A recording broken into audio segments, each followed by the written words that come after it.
Do you know what it's like to be in a war with bullets flying past you? My grandpa, Carol Gilbo, fought in World War II for the United States of America. I believe he's the bravest man alive. So first, I'm going to tell you about my grandpa's faith in God. Second, I'll tell you how dedicated of a worker he was. And lastly, I'll tell you how brave he was during the war. So let's begin with his faith in God.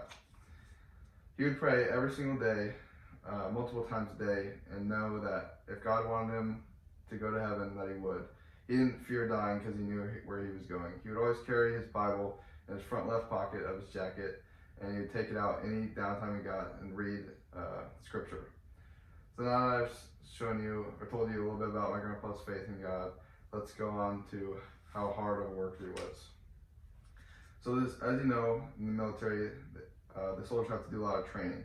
My grandpa would go the extra mile and he'd be done with his first workout by 4 a.m., which is when all the rest of the soldiers had to be up by.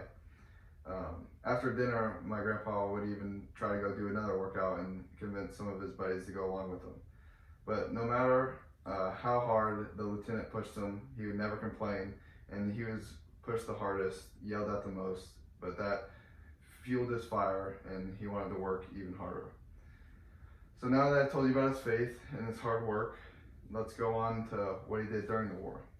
So the day that the war came, bullets were flying past his head, and he was actually awarded captain for his unit, and he was leading a group of men during the war.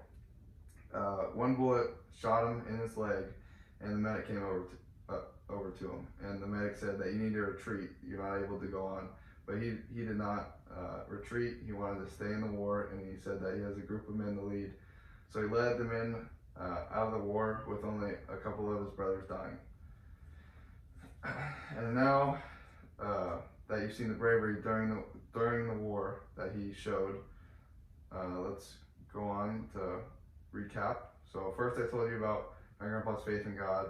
Then second I told you about his work ethic. Lastly I told you what he did during the war. So join me in celebrating and recognizing Carol Gilbo as I present him with the Bravest Man Award.